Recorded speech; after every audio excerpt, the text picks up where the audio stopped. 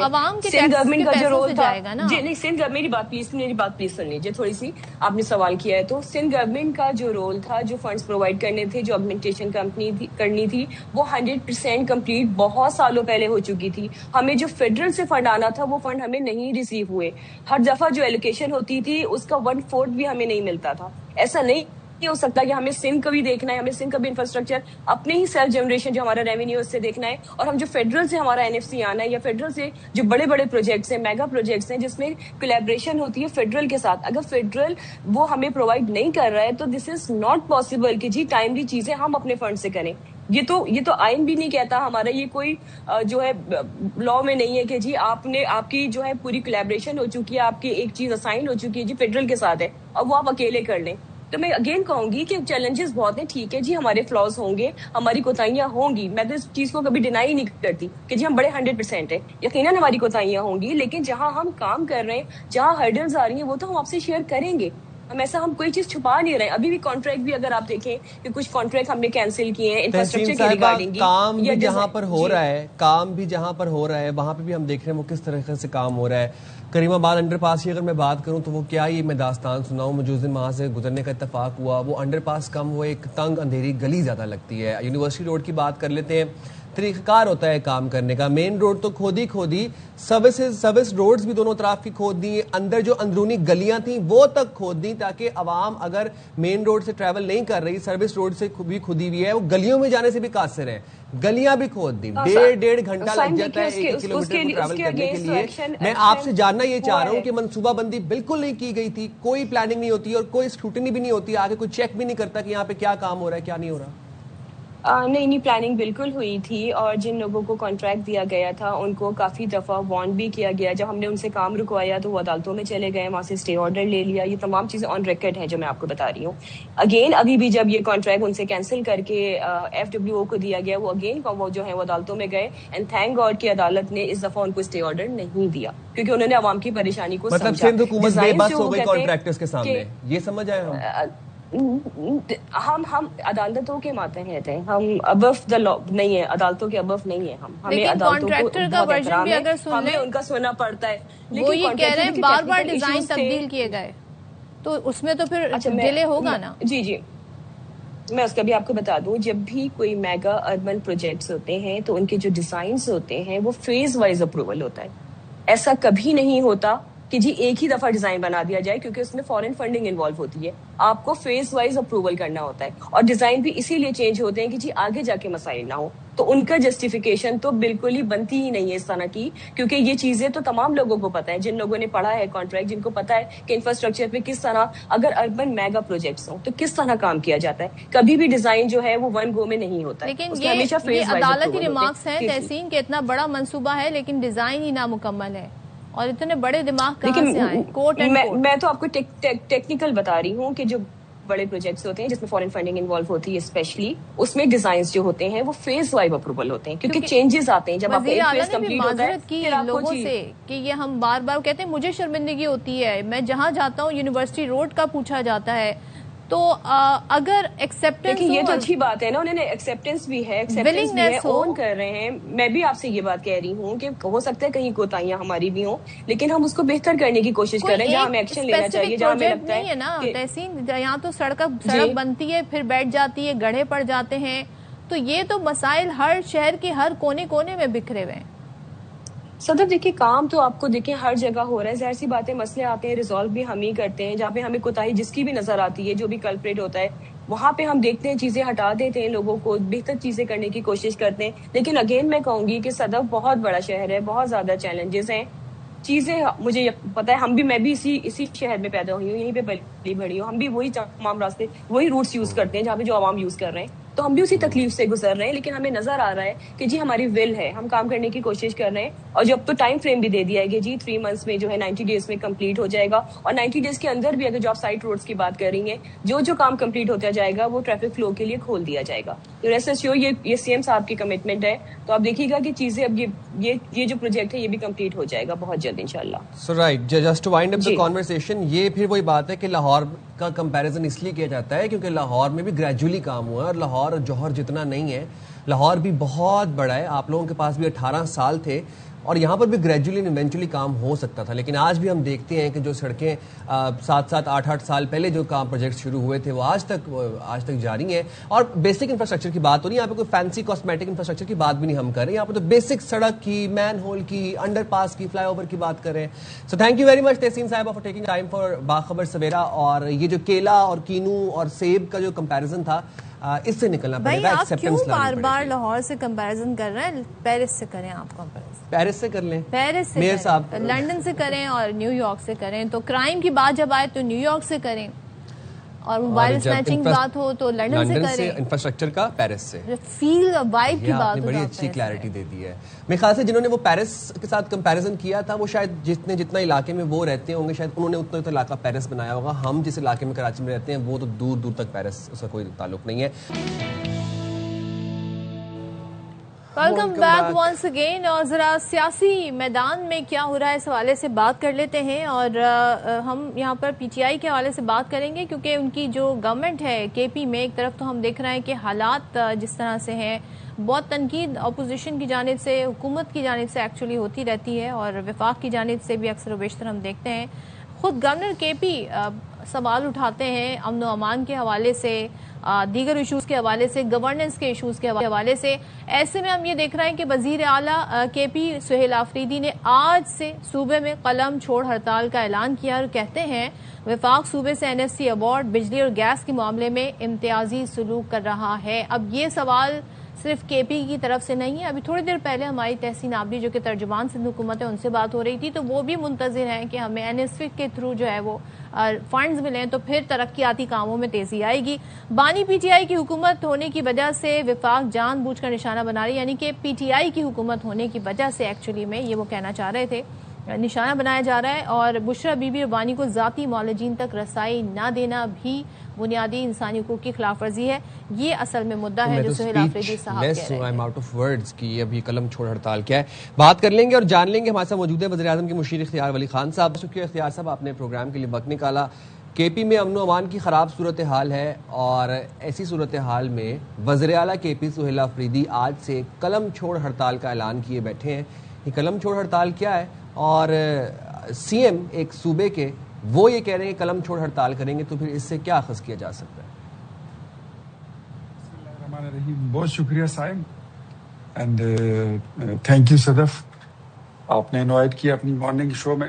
In fact ایسا ہے کہ یہ قلم چھوڑ ہڑتال کی کچھ ہسٹری یہ ہے کہ جب ماضی میں کبھی کوئی جو لکھاری لوگ ہوتے ہیں، کلرک جیسے آپ کہتے ہیں، U D C, L D C, superintendent, جو دفتروں میں کلیریکل سٹاف ہوتا ہے وہ کام کرنا چھوڑ دیتا ہے، تو وہ اپنی مانگیں یا اپنا احتجاج یوں کراتے تھے نوٹ یا ریکارڈ کے، وہ اس کو قلم چھوڑ ہڑتال کا نام دیتے تھے. اچھا، اب خیبر پختونخوا کا وزیر اعلیٰ جس قلم چھوڑ ہڑتال کا اعلان کر رہا ہے تو اس کو یہ ہڑتال کرنے کی ضرورت ہی کیا ہے؟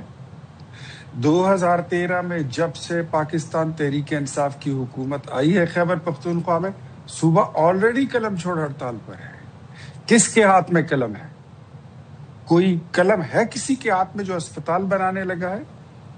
کسی کے ہاتھ میں قلم ہے جو اسپتالوں کی نظام کو ٹھیک کر رہا ہے؟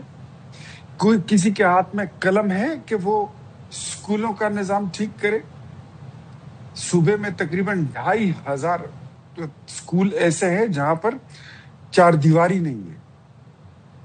25,000 اسکول ایسے ہیں ہمارے خیبر پختونخوا میں جہاں پر پینے کا پانی اور لیٹرین اور واش روم نہیں ہے، اور تقریباً 20,000 کے قریب اسکول ایسے ہیں جہاں پر آپ کو اساتذہ کی کمی نظر آتی ہے۔ آج بھی اس ماڈرن جدید دور میں جو خیبر پختونخوا ہے وہاں پر جانور اور بچے اور انسان یہ ایک گھاٹ پر پانی پیتے ہیں۔ لیکن اختیار صاحب یہ تو پورے ملک کا مسئلہ بن گیا ہے نا، 2.5 کروڑ سے زائد بچہ اس وقت جو ہے اس کو بنیادی تعلیم نہیں مل رہی، اسکول نہیں جا رہا، اور یہ پورے ملک کا مسئلہ ہے، وہ ایک صوبے کی بات نہیں ہے، تو گورننس کا ایشو ہو سکتا ہے۔ لیکن آپ کہہ رہے ہیں کسی کے ہاتھ میں قلم نہیں ہے، تھوڑا سا صوبے کی حکومت کی جب آپ بات کر رہے ہیں اختیار صاحب، میں تھوڑا سا آپ کو اور بتاتا قلم ہوں، وفاق میں کے تھوڑا پاس سا آپ بھی کو اور ہے۔ بتاتا ہوں۔ جب صوبہ یہ کہہ رہا ہے کہ ہمیں این ایف سی ایوارڈ بجلی اور گیس کے مد میں امتیازی سلوک کیا جا رہا ہے کیونکہ پی ٹی آئی کی حکومت ہے، تو اس کے جواب میں پھر وفاق کے پاس کیا ہے کہ یہ معاملہ؟ تو پھر سندھ بھی کہہ رہا ہے کہ جی ہمیں این ایف سی کے تحت فنڈ نہیں مل رہا ہے تو ہم ترقیاتی کام کیسے کریں؟ 2 صوبے یہ کہہ رہے ہیں وفاق کے بارے میں۔ اچھا، خیبر پختونخوا میں اگر کوئی کام ہو رہا ہے تو وہ کرپشن ہو رہی ہے۔ آئے روز آپ کو کوہستان جیسے سکینڈل سننے کو ملتے ہیں، آئے روز آپ کو جو ابھی ادویات کا سکینڈل آیا ہے جس میں 31 کروڑ روپے کا کوئی سکیم آیا ہے، آپ کو ایسی چیزیں سننے کو ملتی ہیں۔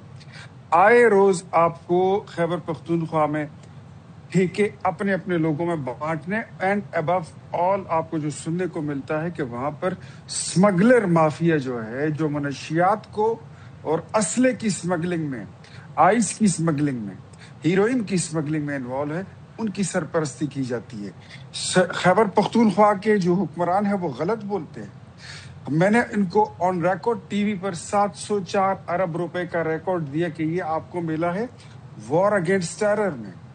708 ارب روپیہ آپ کو صرف دیا گیا ہے قبائلی اضلاع کی ترقی کے لیے۔ کیا آپ بتا سکتے ہیں کہ یہ پیسے اپنے کہاں لگائے ہیں؟ ان کے پاس کوئی جواب نہیں ہے۔ وہ سارے پیسے ریلیوں پر، جلسوں پر، جلوسوں پر اور اپنی سوشل میڈیا کو فیڈ کرنے پر یہ لگا لیتے ہیں۔ وہاں پر اگر آپ ان کو بھلے جتنا بھی فنڈ دے دیں، جتنے بھی پیسے دے یہ دیں، تو ایک بڑا آپ الزام لگا رہے ہیں کہ جس مد میں ترقیاتی مد میں جو پیسے وفاق نے دیے وہ یہ اپنی ریلیز میں اور جلسوں پر لگا رہے ہیں، تو اس کے ثبوت ہیں آپ کے پاس اختیار صاحب؟